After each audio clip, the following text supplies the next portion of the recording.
Hello friends, स्वागत है आप सभी का सिंह जैस अकेडमी में। दोस्तों, भारत के मध्यकालीन इतिहास के अंतर्गत हम लोग गुलाम वंश का अध्ययन कर रहे हैं।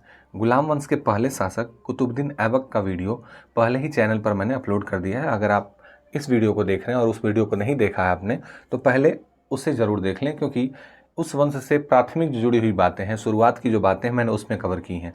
अब हम बात करते हैं गुलाम वंश के दूसरे शासक इल्तुतमिश की, जिसका शासनकाल 1211 से 1236 एडी तक रहा। आइए जानते हैं दोस्तों, कुतुबुद्दीन ऐबक के बाद इल्तुतमिश से जुड़ी हुई सारी बातें जो हमारी परीक्षा के लिए बहुत ही उपयोगी होने वाली हैं। पहली जानकारी यह है कि कुतुबुद्दीन ऐबक की मृत्यु के बाद आराम शाह को कुछ इतिहासकार कुतुबुद्दीन ऐबक का पुत्र स्वीकार करते हैं और कुछ नहीं मानते। उसकी हत्या करके इल्तुतमिश दिल्ली सल्तनत का राजा बनता है। सुल्तान बनने से पूर्व इल्तुतमिश बदायूं का सूबेदार था, गवर्नर ऑफ बदायूं।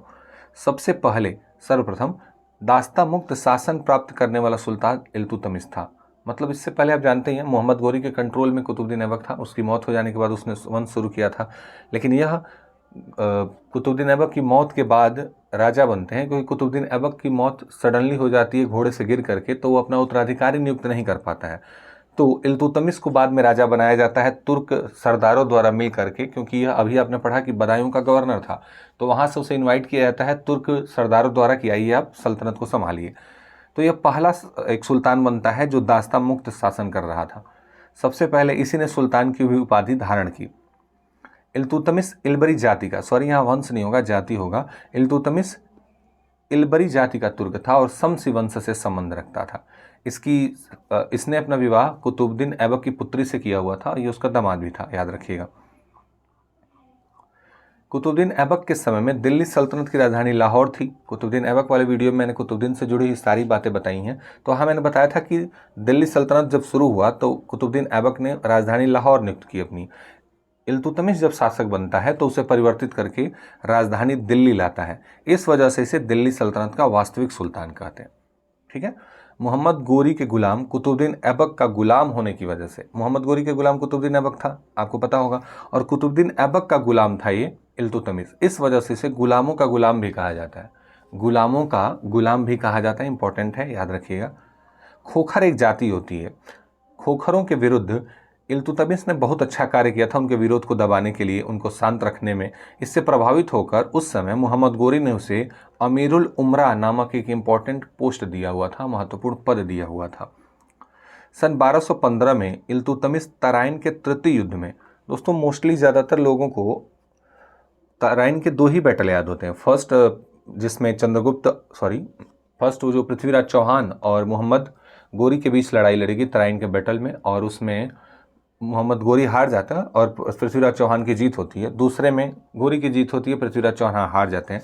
दो बैटल लोगों को तराइन के याद होते हैं। ये तीसरा बैटल है, 1215 में हुआ, इल्तुतमिश के द्वारा लड़ा गया, और ये हुआ था मोहम्मद गोरी के एक दूसरे गुलाम यलदौज से। क्योंकि मोहम्मद गोरी ने अपने समय में ही दिल्ली के आसपास के क्षेत्र पर रूल करने का अधिकार कुतुबुद्दीन ऐबक को दे दिया था, तो वो राजा बना तो कोई विवाद नहीं हुआ, क्योंकि मालिक ने पहले ही तय कर दिया था। तो मोहम्मद गोरी के बाकी गुलामों ने विरोध नहीं किया। लेकिन जब कुतुबुद्दीन ऐबक मर जाता है और उसके बाद यह दूसरा गुलाम राजा बन जाता है, तो बाकी के गुलामों में होड़ मच जाती है कि मैं क्यों नहीं बन रहा हूँ, क्योंकि इसे तो किसी बड़े हमारे मालिक ने नहीं नियुक्त किया है, तो ये अपने मन से कैसे बन रहा है।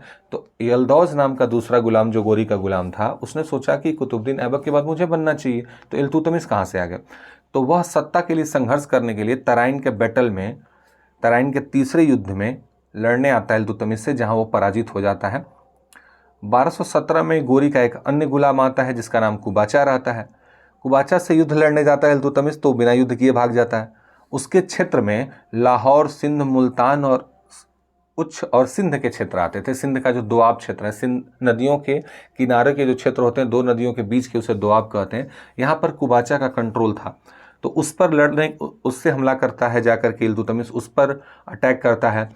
तो कुछ क्षेत्रों को तो जीत लेता है, जैसे कि लाहौर को जीत लिया, लेकिन सिंध, मुल्तान, उच्च और सिंध पर अभी भी कंट्रोल कुबाचा का बना रहा। कुबाचा वो दूसरा गुलाम है मोहम्मद गोरी का। पहला खुद कुतुबुद्दीन ऐबक था, दूसरा ये है, और एक था यलदौज। तीन गुलामों की बात हमने की इस वीडियो में, याद रखिएगा। कुतुबुद्दीन ऐबक, यलदौज और कुबाचा।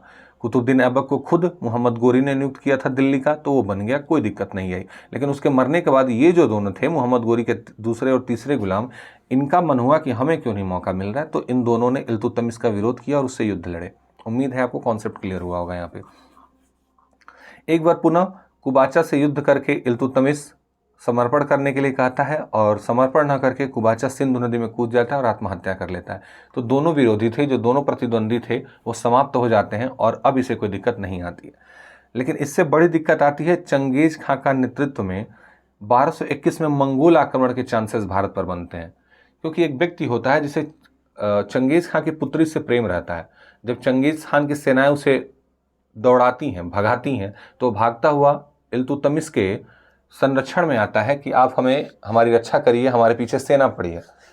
इल्तुतमिश उसे कहता है कि ठीक है, क्योंकि ये बड़े एम्पायर का मालिक रहता है, तो कहता है ठीक है, आने दो, जिससे होगा लड़ाई देख लिया जाएगा। तो कुछ दिनों तक उसकी मेहमान नवाजी करता है और उससे पूछता है कि अच्छा, तुम्हारे पीछे सेना किसकी पड़ी हुई है? तो जवाब देता है कि चंगेज खान की।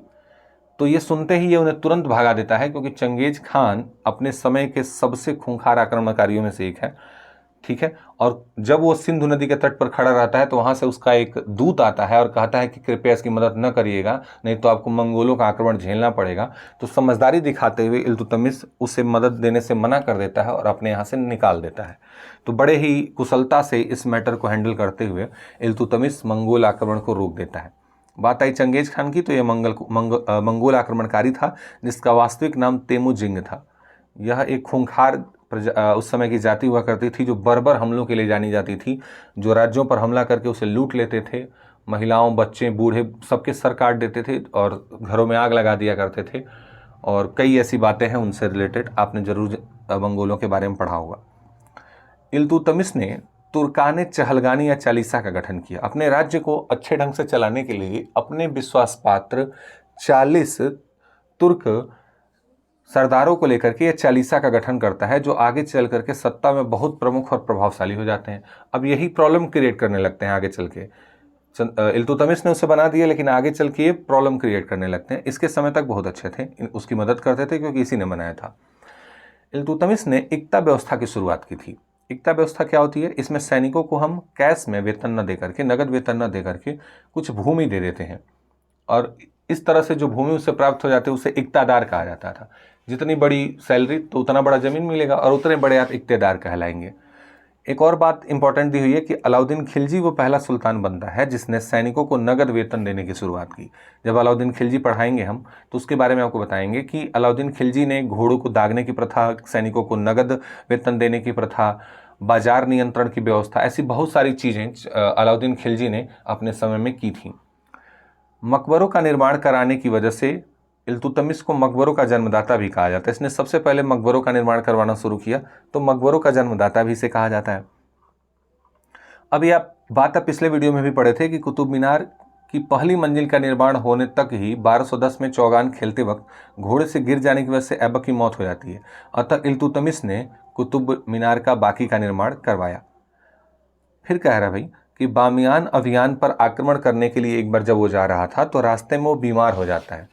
यह बीमारी लंबी चलती है और इस बढ़ती बीमारी की वजह से ही 30 अप्रैल 1236 में इल्तुतमिश की मृत्यु हो जाती है। एक लंबा समय शासन करने के बाद, लंबा क्या, ठीक ठाक शासन किया उसने और प्रभावशाली शासन किया। वास्तविक संस्थापक कहा गया इसे।